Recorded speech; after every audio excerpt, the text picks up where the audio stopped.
Good afternoon. My name is Stephanie Gase. I'm a partner with the law firm Leader, Berkon, Colao, and Silverstein, focusing on commercial and environmental litigation. Thank you all for joining us today on the next installment of the Dallas Bar Association's Living Legends series. I have the great pleasure today of interviewing a living legend, Sandra Phillips Rogers, who is the Senior Vice President, Corporate Resources, General Counsel, and Chief Legal Officer at Toyota Motor North America. Prior to joining Toyota in 2012, Sandra led teams at multiple law firms and was the Senior Vice President, Associate General Counsel, and Chief Litigation Officer at Pfizer. Sandra has been part of the community locally and abroad, not abroad, and she has been an independent director for multiple organizations. She serves as the Board of Trustees at the University of Texas School of Law, United Way of Metropolitan Dallas, and the Southern Methodist University Tate Lecture Series, and is co-founder for the Center of Women at Law at the University of Texas, where she is also an alum, for both undergrad and for her JD.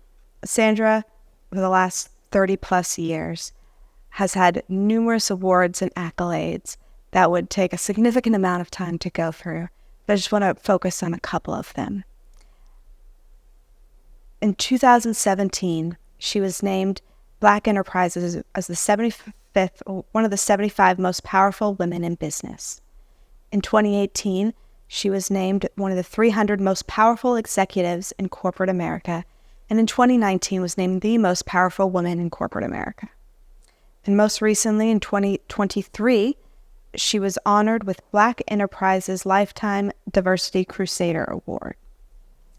Thank you very much for joining us. It is a pleasure and to get the opportunity to talk to you and to learn about your life and your experiences. I'm honored to be here. So before we kind of get into your legal career, I kind of want to talk about some of your background before going to law school. And my understanding is you grew up in Beaumont, Texas, family of 4. Could you tell us a little bit more about your background and kind of how that influenced and shaped your career? So again, thank you. I'm just delighted to be a part of this series. Being called a legend is very humbling, but I'm happy to share my story with the legal community here in Dallas. So grew up in Beaumont, Golden Triangle, shout out to Beaumont, but the youngest of 4 children, as you mentioned, and we were all a year apart. And so I think I always say we were like one, child with maybe 4 different personalities, because we liked the same things, but we kind of came at it a little bit different. And, in Beaumont, there wasn't a ton to do. So we found ways to entertain ourselves. We had a 1-car driveway, and my grandfather always wanted us to play tennis. So we played tennis up and down that 1-car driveway. So I learned ball control pretty well, because if you missed it, the ball went under the house, and you had to go under the house to get the ball. And I never wanted to go under the house. But, I made mud pies. I raised stray cats. I did all of the things, all the mischievous things that young children do. And it was a wonderful upbringing. But there was always a bit of a challenge put in front of us. My mother, after my parents' divorce when I was a young child, went back and finished her undergrad degree and then got a master's degree. So our early image of our mother was sitting at the dining room table with books, and she was always learning and reading. And we grew up wanting to be just like that. And my grandfather, he had a very big vision for life. And he wanted us to, for me to play the violin, to play the piano, go out and do public speaking. As a matter of fact, I think I could trace me being a lawyer to him, because he always told me I had the gift for gab.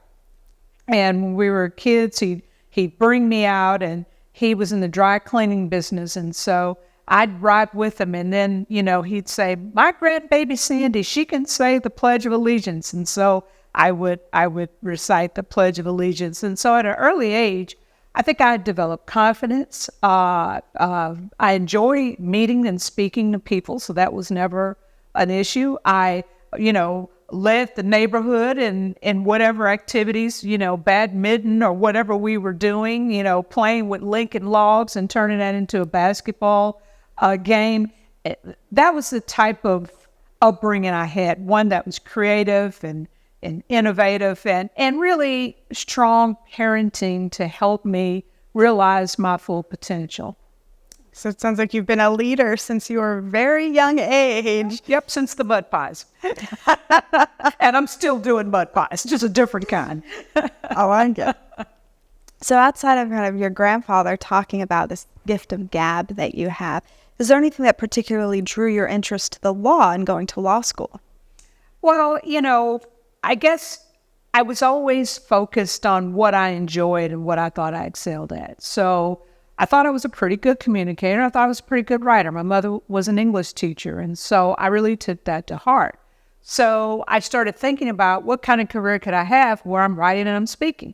It's like, well, that equals being a lawyer, and so that's really how it started. But I loved watching Perry Mason, which I still watch to this very day.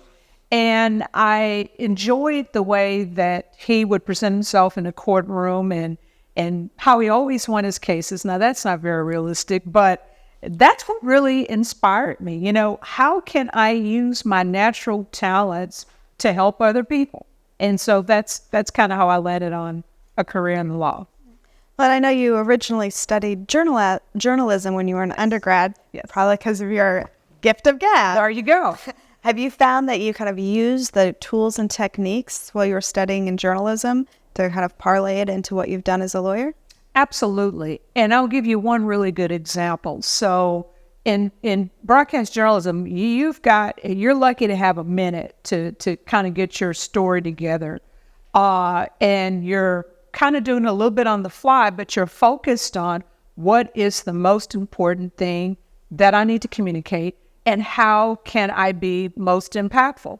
And so when you think about what a lawyer does, whether you're a transactional lawyer or a litigator or something else, you want to focus on how you can communicate effectively to achieve the goal that you set out, to close the deal, to win the trial, or have the most persuasive argument, or in my case, how can I speak to the CEO so that he can understand very quickly what he needs to know to make decisions. And all of that I could trace back to journalism. And I think a certain amount of fearlessness, not being afraid of being in front of a camera, being in front of people, big audiences, all of that I think served me very, very well. And that frankly, that was the plan. I was going into journalism and then I was going to go into the law. Well, I decided not to pursue journalism part and just go straight into law.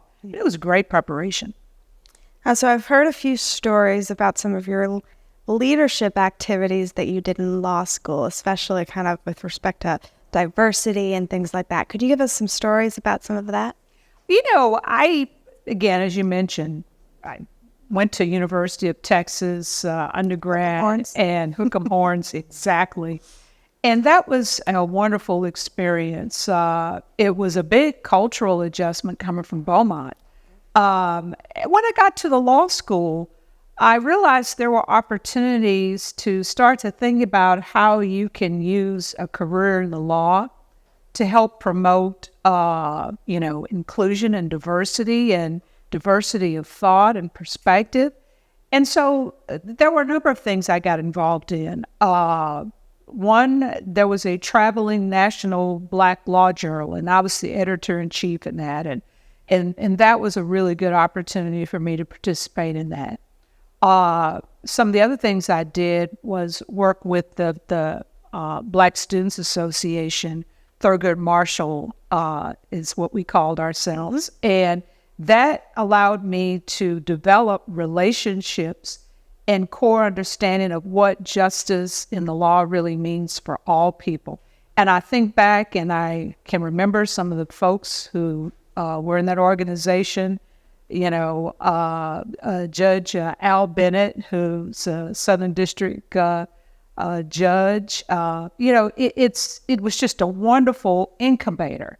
But I also remember some of the opportunities we had to kind of connect up with other schools who probably had a little bit more experience in what diversity and inclusion really is. And most of it was focused on student body as well as faculty. And at the University of Texas, the year I went, that was one of the highest years of minority enrollment. So I was very proud to be a part of that. And I wanted to do what I could to help grow that and maintain that.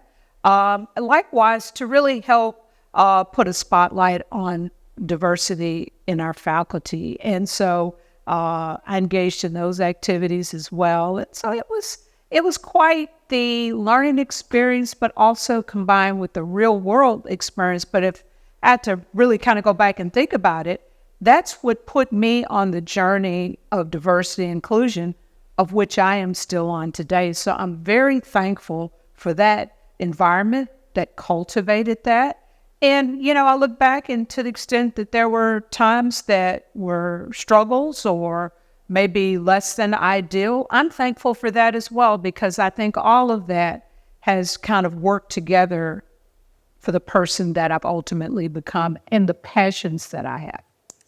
I absolutely want to talk to you about a lot of your efforts and involvement in improving diversity in the profession.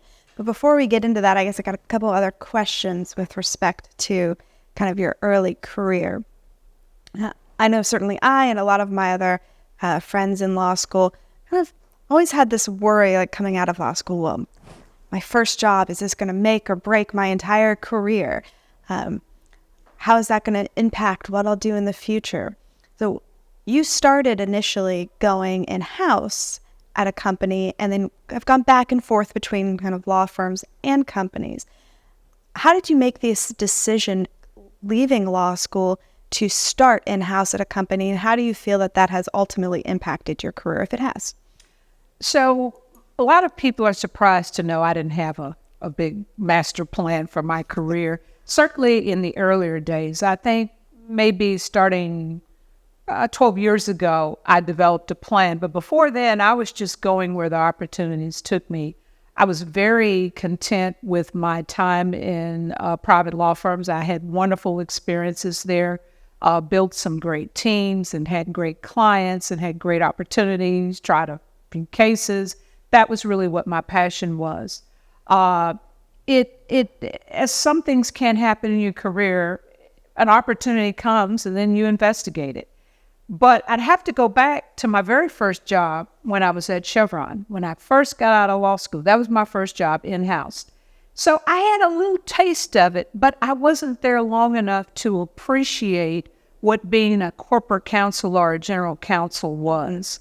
But that was the taste and that was the spark. So when I had an opportunity to go to Pfizer, that really created an opportunity for me to see how law applies to how businesses operate.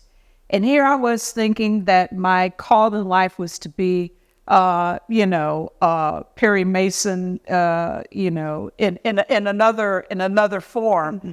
But as it turns out, I think my calling really was to be in-house and use those same legal skills to help not only manage legal matters, but create pathways for success for the business.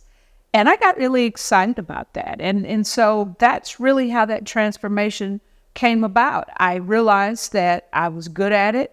I had a passion for it. And the bigger picture, as opposed to maybe bite-sized things that you develop expertise, became more attractive to me. But perhaps that would make sense because at that point in my career, I had already gone through the building of subject matter expertise. And so this was a nice next step. So that's how I got there. Can you give us a kind of an example of some instance where you were surprised about how well you were able to use like your litigation subject matter expertise and apply it to a business question? So I think it really comes from the analysis, seeing both sides of the issue, and also in presentation. how you can move the complex to something very simple and bite-sized. How you can effectively communicate that to senior executives and to board members in a way that they can understand and then use to make decisions from. But that, I think litigators have just as much, if not more, skills and capabilities to be an effective in-house lawyer as those who may be trained more on the corporate side or the transactional side. What in-house legal departments need at its core are good communicators, good thinkers, people who are curious, people who like to solve problems. And I see litigators, really all lawyers, but I see litigators having a particular bent in that direction. And so that's really, I think, why I think litigators make excellent in-house lawyers. Very good. So in your early career, before your time at Toyota, maybe even before your time at Pfizer, can you share any particular lesson or something that you were able to learn in those early years that you've applied later on in your career? Wow. So I think one thing that I learned is that you have to use mistakes as a springboard for future success. And you almost have to welcome bad outcomes and missteps, because that's really what moves you to the next level. Rarely will you find people in life who've just always succeeded. If they've always succeeded and never failed, my argument would be that they haven't really still met their full potential. I have a colleague at Toyota who likes to refer to it as your getting up story. He talked about how someone told him not to walk to a meeting in D.C. because it was icy conditions. Well, he went anyway. Of course, he fell. He split his pants. And then the question was, okay, now what do I do? Well, he showed up to the meeting and carried on his business, and he had a story to tell about his pants. And he's still talking about that today. And so I think you have to think about your career, not so much about the successes, but how you navigate the failures, because that's what sets you up for success. And maybe even when I was younger in my practice, I couldn't appreciate what that meant. If I struck out, I thought, well, that's the end of me. That's it. You know, maybe I can go back to the first career I was thinking about. And it's never that dire. It's about, okay, I fell. Now what's my getting up story? Yeah. I think that's something that's really important, not necessarily even just as a young lawyer, but throughout your career, is having that resilience to get back up and to not take failure as like a personal fault of your own, to be able to keep going and keep struggling. That's right. I mean, life is about the journey. And I think we get so, as lawyers, focused on the paper chase, on, making partner, making general counsel, making, district attorney, making judge. And yes, that's the end point, but there is so much richness in that journey. And again, it's not always a straight road. If you're expecting that, then maybe that's the wrong expectation. So during your career, all of these different places, whether in-house or whether being a managing partner at a law firm, have you ever run into instances where you have struggled to have your voice heard? And if so, maybe could you give some of us advice as we go up, how we can help our own voices be heard in meetings, or whether talking with clients or business people, to really make sure that, especially as a young woman, are having the opportunity to be heard? So I guess you're wondering, with such loud voice I have, did I ever struggle having my voice heard? Especially with that gift of gab. Very good.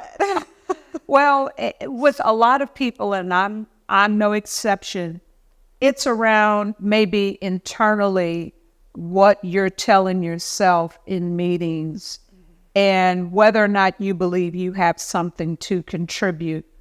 And going back to the last part of our discussion, if you say something, is it going to be viewed as, oh, well, that's nonsense, they're not so sharp, and maybe they don't know what they're talking about. I have all of those voices in my head. I don't have as many of them today, but when I first started, oh my goodness. So I would sometimes just listen more and would be paralyzed to speak, which is hard for someone who actually likes to speak. What changed was when I spoke with one of my managers or senior partners, whatever organization I was in at the time. And they said, Sandra, we need to hear from you. We want to hear what you have to say because your perspective is valuable. It could be on or off point, but just having the perspective is going to give us something to think about. Maybe one day you have the eureka moment and your idea is the one that goes to market, makes $1 gazillion. But even if you say something that is not really ultimately executed on, maybe you provided the environment where a debate or more ideas could come forward. And when I understood that, then I realized that in order for my organization or company to succeed, they needed to hear from me. And so I spoke more. But it is still something that isn't as second nature as I would like. But I really do think it comes down to realizing that regardless of what you say, the fact that you speak could have different outcomes. It's not about whether you've got the best idea, it just could be something that encourages further dialogue. But you've got to get that confidence in yourself and get those voices to calm down for a minute.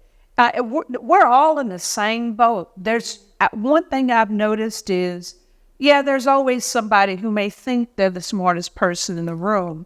But as you move in your career, you find that everybody's at a certain baseline of understanding and ideas. Those who stand out are the ones, frankly, who do speak up and think about their voice not just as solving the immediate problem, but maybe furthering dialogue or creating a healthy tension or conflict from where ideas can flow. So it's just really about getting out of your own way.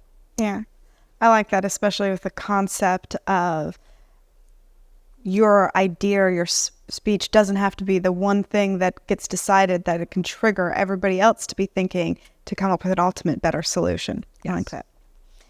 So you in your response, you said something that I kind of triggered my mind, that one of your managers sat down and talked to you about this issue. I know how important mentorship is to you. Outside of that particular manager, whether you consider him or her a mentor, have you had other mentors in your career that have really helped you progress and go forward to be the person you are today? Absolutely. I wrote an article with a dear colleague of mine. It's called The 5 Dimensions of Mentoring. And I know when we first wrote it back, I think in the late 1990s, the concept of sponsorship was just starting to kind of take hold. But the type of mentoring I've been blessed to have is those who have sponsored me and helped promote me and point me in the right direction towards opportunity.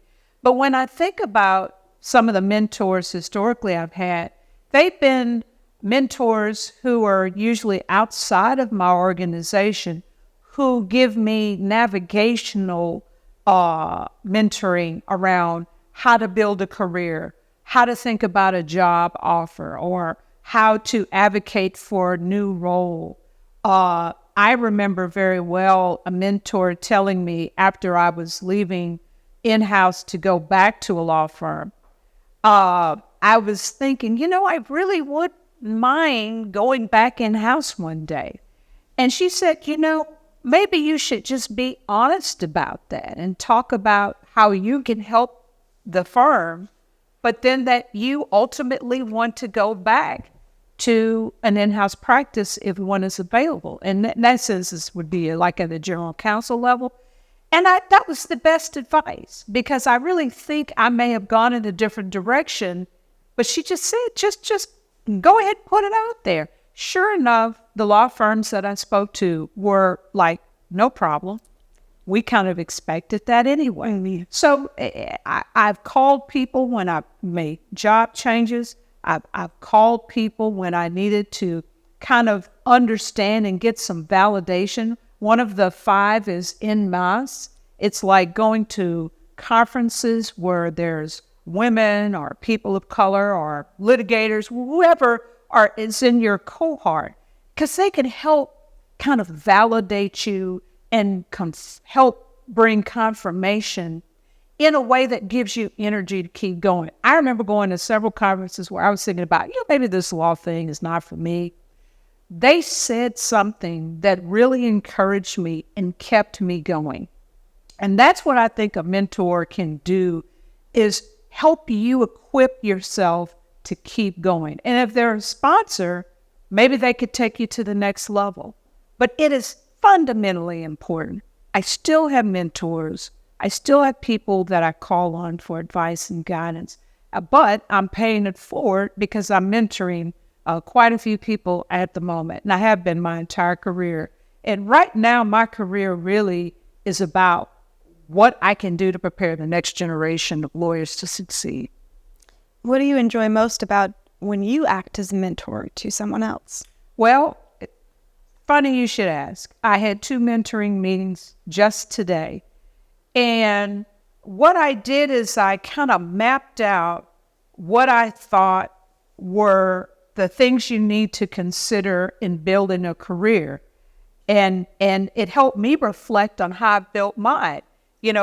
One bucket obviously was what I call value proposition. If you need me, why do you need me? Well, because I'm an expert in blank, or I'm a strong leader, or what have you. I'm a collaborator. Another is timing and luck. And the other was sponsor.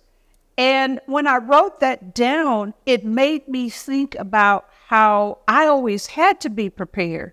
But there was more than my preparation that has led me to this place. It was, again, having some timing, knowing what hot trends were there, where I needed to kind of position myself, but also having someone who could be the person to help unlock opportunity.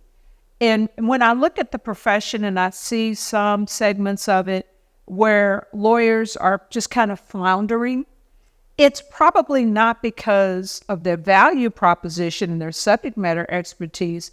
It's because either the area they're in, it's not timing up with opportunities, or they don't have someone that can help move them to the next place.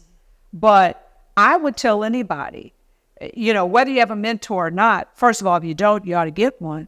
But what can you do to prepare yourself to be ready so that when the opportunities come, you can take advantage of it? Oprah says, and I love Oprah, she said that I mentor people when I see something in them that I want to grow. And so if you think about how you can present yourself that way, then finding the mentor and going through the process, it isn't as daunting. But sometimes people decide, okay, I need a mentor, and then they go try to find one. You have to do a little work first and present yourself as someone that someone else would like to see grow. But mentoring makes me feel like I'm contributing to the next generation of building lawyers, and I don't think there's anything more important than that. Well, you certainly have contributed, not just with respect to your mentoring, but very much so with respect to your work with diversity and inclusion in the legal profession. So maybe we can talk about that for a few minutes. So you were previously served as the Chief Diversity Officer at Toyota. And through your work, it's my understanding that Toyota has one of the most diverse legal departments out there and is forcing that on their outside counsel as well. And Toyota itself has been recognized for the years with its respect to its diversity in its employee. So what are some of the steps that you took while you're at Toyota to help kind of reach these goals and to help increase diversity within Toyota and outside? So first I will say that Toyota had a wonderfully diverse legal team when I found it. That's good. And the two, at least there could be more, but I know of the two prior leaders of the group firmly committed to D&I. And that tells its own story. It's so much easier to move diversity and inclusion along when it's already in the DNA of the organization. But because I believe in Kaizen, continuous improvement, yes, I have tried to make some changes, and one of them is what you mentioned, inviting our outside law firm partners into that process to help them grow their D&I ambitions in their law firms, as well as thinking about how they staff matters for us. So we have scorecards, we have quarterly webinars where we're talking about D&I. But one I think I love the best is when the law firms are sharing their best practices with other law firms, and then they're getting ideas and implementing them. Because, we're not there to preach or to be the only place you find information on D&I. We spend a lot of time with our outside counsel.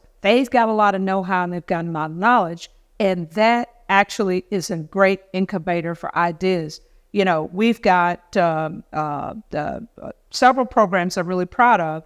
The Carpe Diem is really about how can we come up, like in a hackathon environment among our outside counsel, some of the best practices that can be implemented. The other is Counsel in Motion. And Counsel in Motion is all about, okay, law firms have great talent, but what can we do and put skin in the game to help that diverse talent actually have a shot at moving up in the law firms? And so, we focus on diversity, but it's open for everyone. And we've had one class go through, and so far, I think over 50% now are partners. So we're getting started back up this year. I wanted to put our money where the mouth is. It's easy to tell law firms you should do blank and blank, and maybe they should. But it's like, okay, how can we partner together to make progress? And that's really what our approach is all about. People talk about carrots and sticks. I think we're more in the carrot category. Some days maybe it's celery, but it's not the demanding directives. I just wish that law firms can appreciate what we have at Toyota. What we have is diversity that's organic. It's not something that, you've got to start fidgeting with. It happens. And it happens because some of the senior leaders are diverse. And that just makes it so much easier. And I think that we understand well how this advantages our legal department and the business at large. And so I think we've got the best legal department out there. And I'm so glad that we've been on this journey because I think everybody's better for it. Well, outside of kind of being able to work on that on a high level at a corporate legal department or at a law firm level, is there anything, suggestions or advice you might have for individual people who may not be at that leadership level to how they can kind of contribute to diversity and inclusion in the legal profession? Right. Well, I think people fundamentally have to understand that inclusion is getting broad perspectives to solve problems. It's about having voices at the table that can give you tremendous amount of guidance on a number of issues that come up. In other words, it's a business imperative.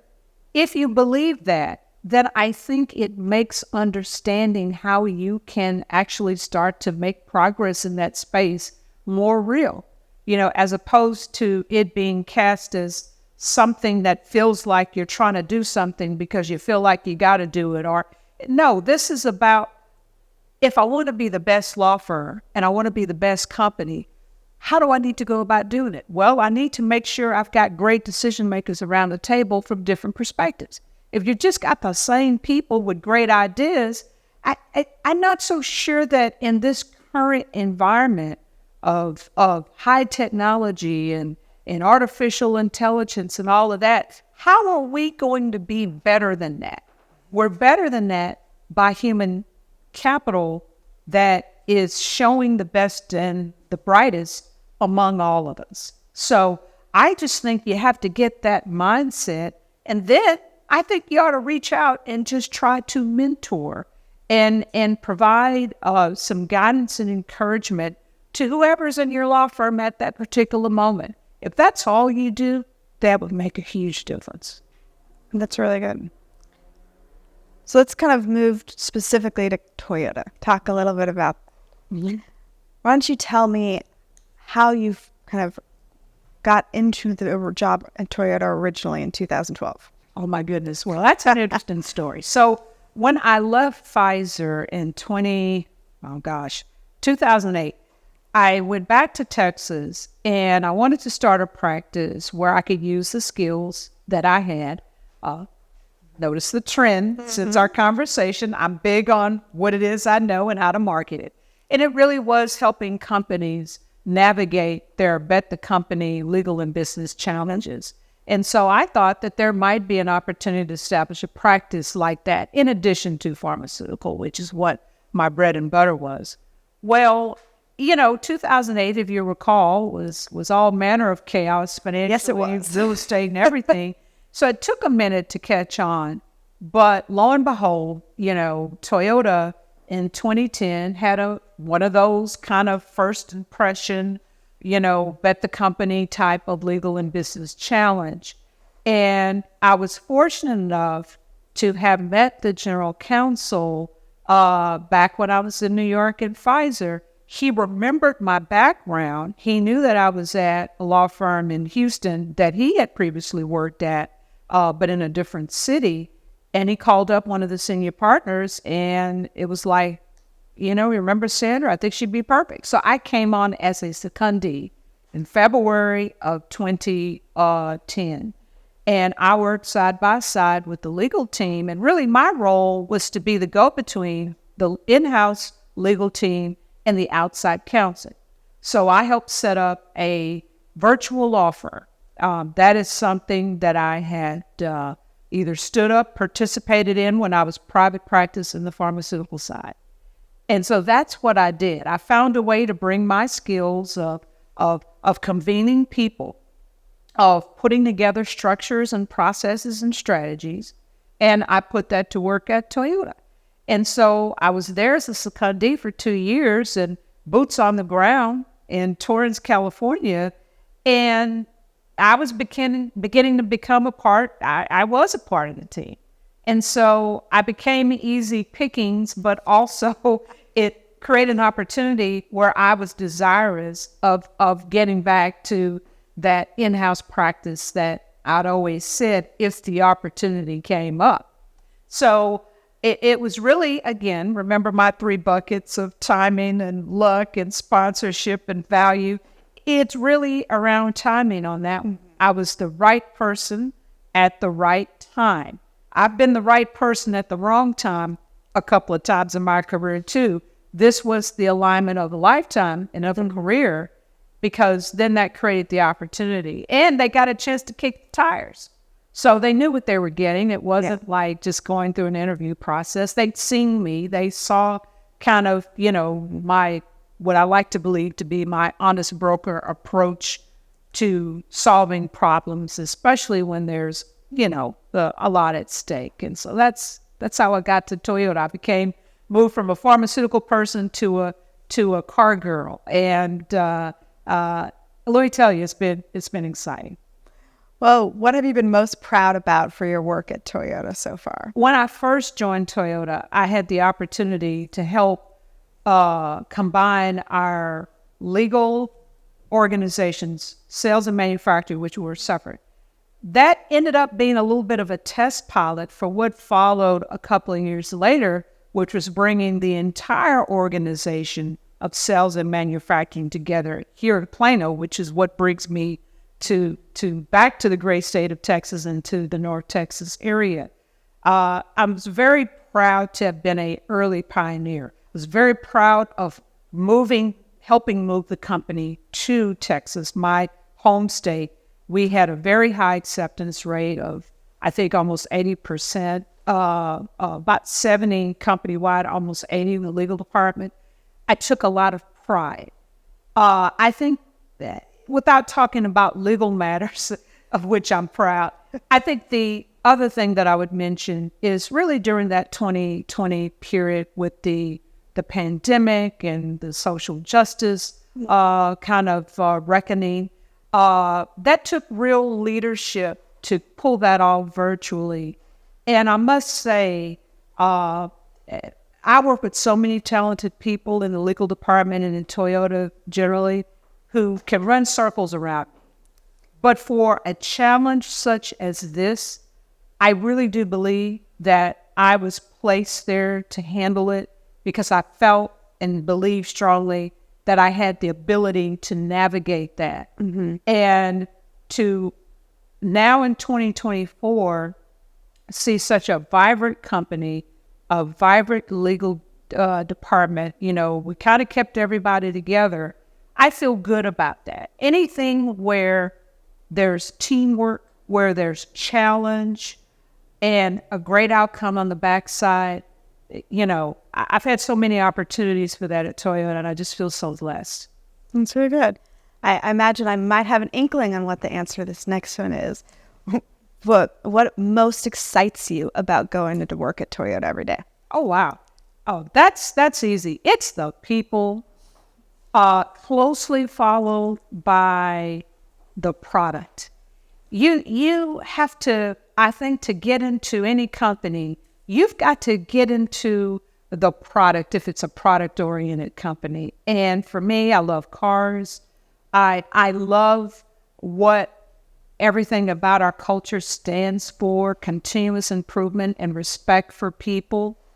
But nothing beats walking in and to the lobby and seeing the cars lined up and then seeing team members who are just so passionate and excited about being there. So that's what gives me. And I will tell you, of late, it's our transformation to being a mobility company, a company that's focused on all aspects of how you get around. And for us, the current day opportunity is around electrification to fulfill our carbon neutrality goals.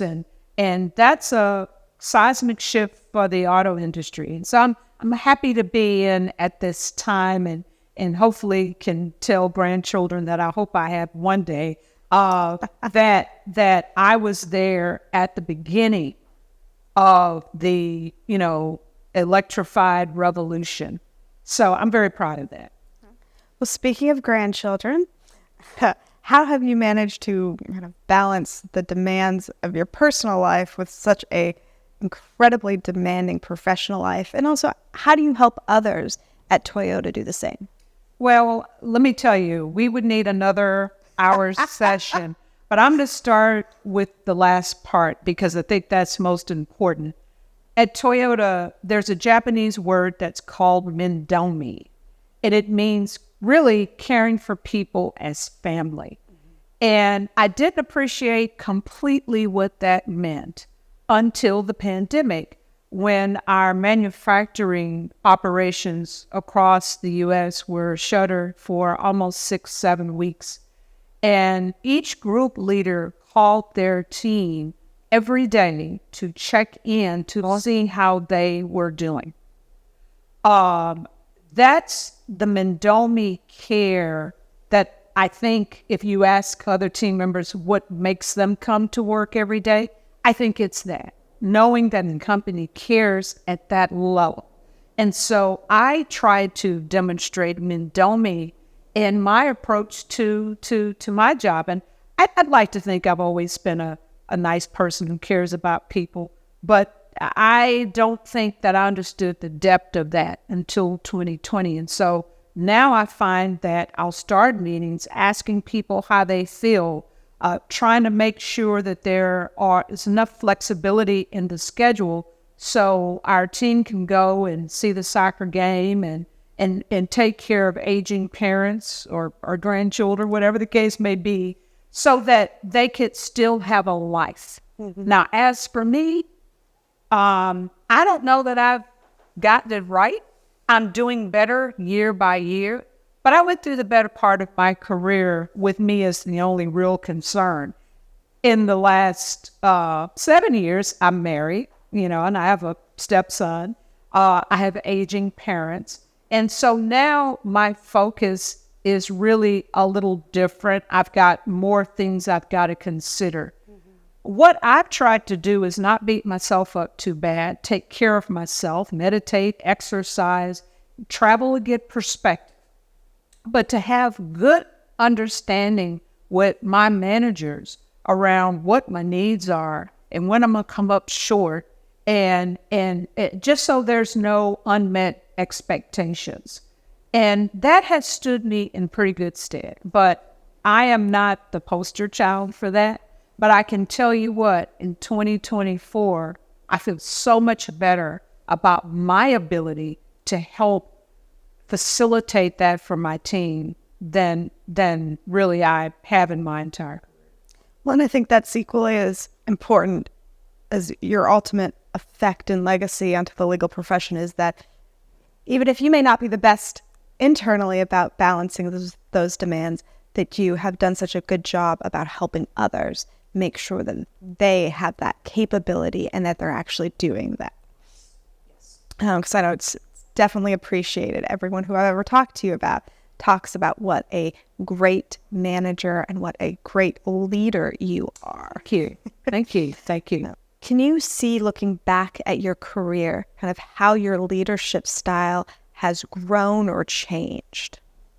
Well, I've always been a leader that tries to model behavior and to be more of a servant leader. I think that's been fairly consistent throughout my career. I think as I've matured, I understand better some of the people dynamics, the reading the room and understanding. There's a concept in Japanese called nemawashi, and that's the meeting before the meeting. And I understand more the need to get buy-in before the meeting and not go into a meeting and just spring it on somebody. I can think about times I first started practicing law and I moved in-house.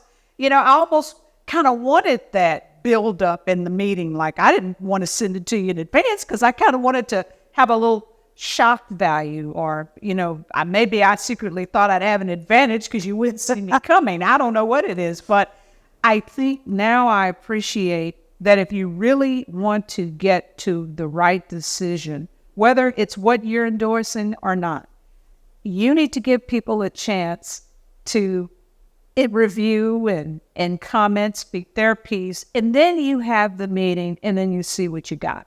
So I think my leadership has become more inclusive. I intentionally seek out voices. Maybe when I first started leading, I thought I was doing that, but now I think I know I do it. So kind of looking back throughout your entire career, either personal or professional, what would you consider your greatest accomplishment? Oh, wow. Well, I guess I'm still in search of that, to be honest. But still got a long career ahead of you. I still have a career ahead of me, but, I would have to say that it is more about what I may have done to facilitate someone else's growth and to create opportunities for someone else. There's a lot of things that I'm proud of, and I mentioned a few, but I think my work in diversity and inclusion is probably the pinnacle of who I am, because at its core, it's providing, as we say at Toyota, limitless possibilities for all. And so I look at the times when I was the chief diversity officer and some of the things we were able to make progress on. That's what I think I'll remember when this is all over. is how did I help, or when did I help create those limitless possibilities so that people can reach their highest potential? I think everybody ought to have a shot at being their best. And society doesn't always accommodate that. Organizations, companies, law firms, they don't always accommodate that for a variety of reasons. So when I've been able to do that, that's probably what I would say is my most proud moment. I mean, certainly a case may have a big impact on a particular party at a given time, but being able to impact so many people's career and so many people's lives, whether personally or professionally, with your work is such an amazing thing that I know that the entire community, legal community, is very grateful for. And so I certainly think that that is an incredible and important accomplishment. And I certainly want to thank you for taking the time today to talk to you about your history and to tell us about all the wonderful things that you have done throughout your career. And I look forward to others being able to listen to this and being able to learn more about you. Thank you. It was just a complete honor to do this. A lot of fun and a lot of good self-reflection. So thank you for the opportunity. Absolutely.